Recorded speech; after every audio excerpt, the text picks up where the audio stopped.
மீண்டும் தோண்டப்படும் யாழ் செம்மணி மனித புதைகுழி.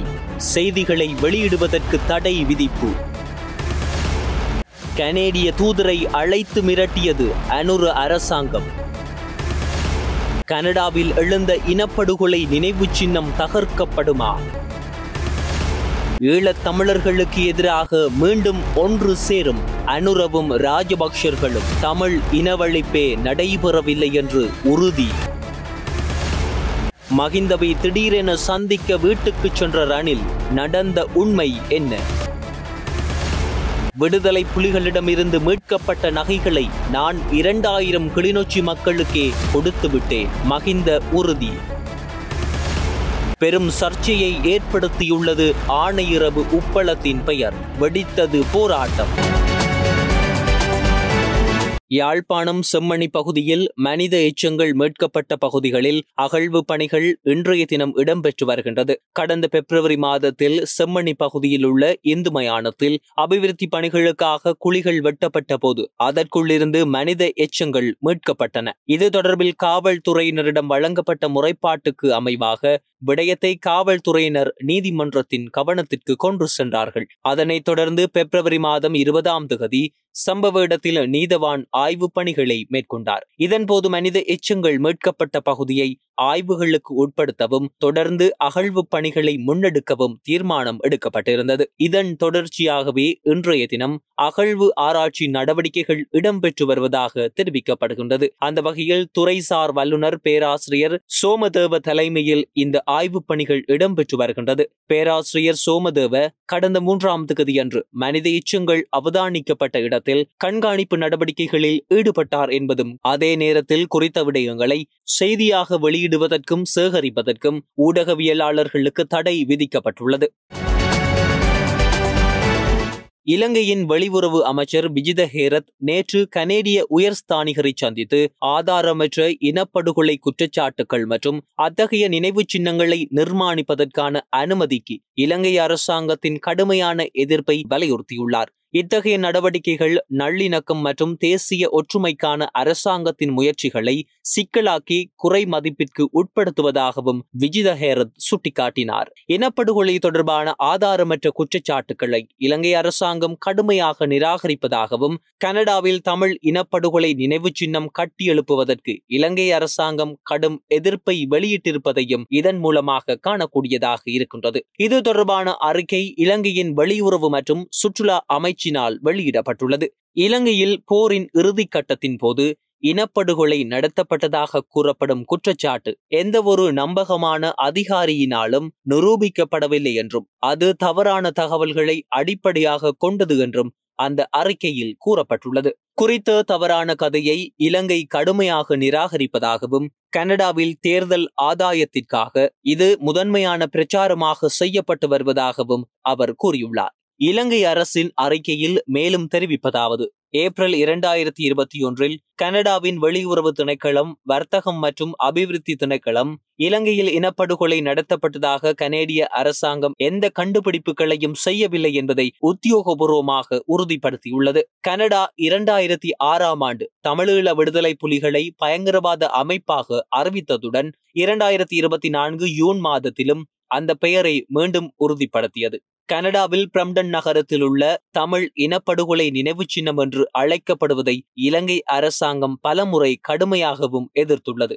இந்த கட்டுமானம் பரந்த இலங்கை மற்றும் கனேடிய சமூகங்களில் எதிர்மறையான தாக்கத்தை ஏற்படுத்தும் என்று இலங்கை கருதுகின்றது. அதேபோன்று ஆதாரமற்ற குற்றச்சாட்டுக்களை பரப்புவதும் பொய்யான தகவல்களை அடிப்படையாக கொண்ட நினைவு சின்னங்களை கட்டுவதும் பொதுமக்களை தவறாக வழிநடத்துவது மட்டுமல்லாமல் அனைத்து சமூகங்களுக்கிடையில் தேசிய ஒற்றுமை மற்றும் நீடித்த அமைதியை நோக்கிய இலங்கையின் உண்மையான முயற்சிகளை தடுக்கின்றது. இது தொடர்பாக வெளியுறவு அமைச்சர் விஜித ஹேரத் கனேடிய உயர்ஸ்தானிகரை சந்தித்து இனப்படுகொலைக்கான ஆதாரத்தை, குற்றச்சாட்டுகள் மற்றும் அத்தகைய நினைவு சின்னத்தை கட்டப்பட்டமைக்கான ஒப்புதலுக்கு இலங்கை அரசாங்கம் கடுமையான எதிர்ப்பினை வலியுறுத்தி வருகின்றமை குறிப்பிடத்தக்கது. கனடாவில் இனப்படுகொலை குற்றச்சாட்டுகள் மற்றும் தமிழ் இனப்படுகொலை நினைவு சின்னத்தை திறப்பதில் கனடா அரசாங்கத்தின் நடவடிக்கை குறித்து கனேடிய உயர்ஸ்தானிகரை அழைத்த ஸ்ரீலங்கா அரசாங்கத்தின் நடவடிக்கையை நாடாளுமன்ற உறுப்பினர் நாமல் ராஜபக்ஷ வரவேற்றுள்ளார். தனது உத்தியோகபூர்வ எக்ஸ் தளத்தில் அவர் இதனை தெரிவித்துள்ளார். பயங்கரவாதத்தில் இருந்து நாட்டை பாதுகாக்க தங்கள் உயிரை தியாகம் செய்த நமது மாவீரர்களான இலங்கை இராணுவத்தை பாதுகாப்பதற்கும் பயங்கரவாதம் மீண்டும் இங்கு தலை தூக்காமல் இருப்பதை உறுதி செய்வதற்கும் அரசாங்கம் தனது முடிவில் உறுதியாக இருக்கும் என்று நான் நம்புகின்றேன். தமிழ் சமூகத்தை பாதுகாக்கவும் அதன் இளைஞர்களுக்கு ஒரு சிறந்த வாழ்க்கையை காணவும் நான் முழு மனதுடன் விரும்புகின்றேன் என்பதை மீண்டும் மீண்டும் வலியுறுத்த விரும்புகின்றேன். அதே வழியில் மற்ற அனைத்து சமூகங்களும் நிம்மதியாகவும் செழிப்பாகவும் வாழ விரும்புகின்றேன். இலங்கை இராணுவம் தனது சொந்த மக்களை கொன்ற பிறகும் புலிகளை சட்டபூர்வமாக அழித்துவிட்டது. கனடா போன்ற நாடுகள் தங்கள் சொந்த அரசியல் லாபத்திற்காக பொய்யான இனப்படுகொலை கதைகளை ஏற்றுக்கொள்ளக்கூடாது என்று அவர் இதன் போது தெரிவித்துள்ளார். முன்னாள் ஜனாதிபதி மஹிந்த ராஜபக்ஷவை சந்திக்க முன்னாள் ஜனாதிபதி ரணில் விக்ரமசிங்க அவரது வீட்டிற்கு சென்றுள்ளார். கடந்த 13ஆம் தேதி விஜயராம பகுதியில் உள்ள உத்தியோகபூர்வ இல்லத்திற்கு ரணில் விஜயம் செய்துள்ளதாக தகவல்கள் வெளியாகியுள்ளது. மஹிந்த ராஜபக்ஷவின் உடல் நலனை பற்றி விசாரிப்பதற்காக ரணில் அவரது வீட்டிற்கு சென்றுள்ளார். மஹிந்த ராஜபக்ஷ அண்மையில் காலில் அறுவை சிகிச்சை செய்த நிலையில் வீட்டில் ஓய்வு எடுத்து வருகின்றார். இந்த நிலையில் அவரது நலன் விசாரிப்பதற்காக கடந்த நாட்களாக பல அரசியல்வாதிகள் மஹிந்த ராஜபக்ஷவின் வீட்டிற்கு சென்று வருகின்றமை குறிப்பிடத்தக்கது.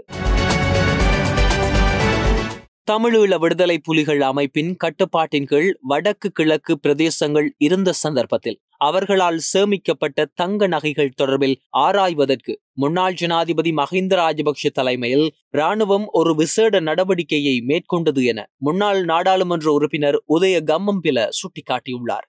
மஹிந்த ராஜபக்ஷவின் தலையீட்டால் 2014ஆம் ஆண்டு கிளிநொச்சியில் நடைபெற்ற ஒரு கூட்டத்தின் போது இந்த தங்க பொருட்கள் 2000க்கும் மேற்பட்டவர்களுக்கு வழங்கப்பட்டதாகவும் அவர் கூறியுள்ளார். இது தொடர்பில் மேலும் கருத்து தெரிவித்த உதய கம்மம்பில தமிழீழ விடுதலை புலிகள் அமைப்புடனான யுத்த முடிவின் பின்னர் முழு வடக்கு மாகாணமும் அரசாங்க படைகளின் கட்டுப்பாட்டின் கீழ் வரவழைக்கப்பட்டது.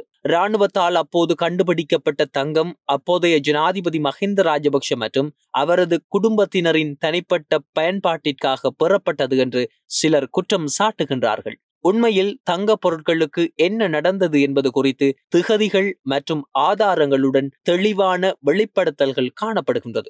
வங்கிகளில் உள்ள தங்க பொருட்களின் ஆவணங்களுடன் தொடர்புடையவர்களை தேடுவதற்காக இராணுவம் ஒரு பெரிய நடவடிக்கையை மேற்கொண்டது. மஹிந்தவின் தலையீட்டினால் 2014ஆம் ஆண்டு கிளிநொச்சியில் நடைபெற்ற ஒரு கூட்டத்தின் போது இந்த தங்க பொருட்கள் 2000க்கும் மேற்பட்டவர்களுக்கு வழங்கப்பட்டது. இதன்போது தங்கம் தொடர்பான ஆவணங்கள் உரியவர்களால் கொண்டு வரப்பட்டு உறுதிப்படுத்தப்பட்டன. இந்த நடவடிக்கையை நிரூபிக்க தெளிவான ஆவணங்களுடன் ஏராளமான ஆதாரங்கள் இணையத்தில் உள்ளது. உரிமை கோரப்படாத நகைகளே இவ்வாறு இராணுவத்தின் கட்டுப்பாட்டில் இவ்வளவு காலமும் இருந்து வந்தது.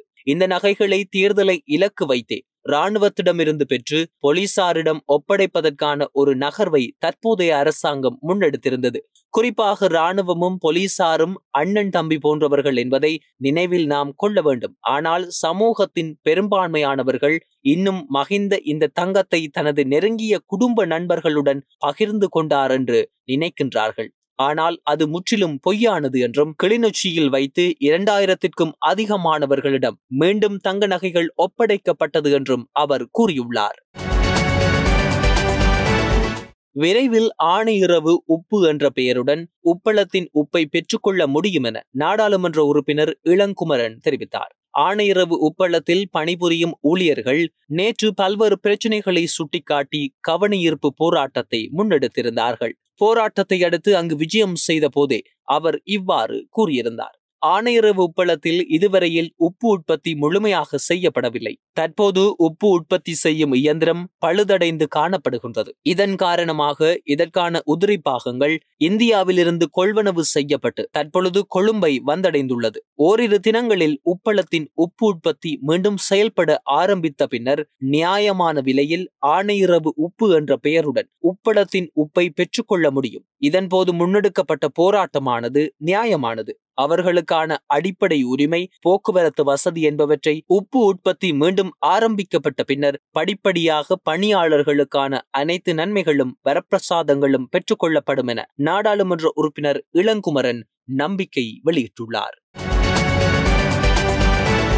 மீண்டும் தோண்டப்படும் யாழ் செம்மணி மனித புதைகுழி, செய்திகளை வெளியிடுவதற்கு தடை விதிப்பு. கனேடிய தூதரை அழைத்து மிரட்டியது அனுர அரசாங்கம். கனடாவில் எழுந்த இனப்படுகொலை நினைவு சின்னம் தகர்க்கப்படுமா? ஈழத் தமிழர்களுக்கு எதிராக மீண்டும் ஒன்று சேரும் அனுரவும் ராஜபக்ஷர்களும். தமிழ் இனவழிப்பே நடைபெறவில்லை என்று உறுதி. மகிந்தவை திடீரென சந்திக்க வீட்டுக்கு சென்ற ரணில். நடந்த உண்மை என்ன? விடுதலை புலிகளிடமிருந்து மீட்கப்பட்ட நகைகளை நான் 2000 கிளிநொச்சி மக்களுக்கே கொடுத்து விட்டேன். மகிந்த உறுதி. பெரும் சர்ச்சையை ஏற்படுத்தியுள்ளது ஆணையிறவு உப்பளத்தின் பெயர். வெடித்தது போராட்டம்.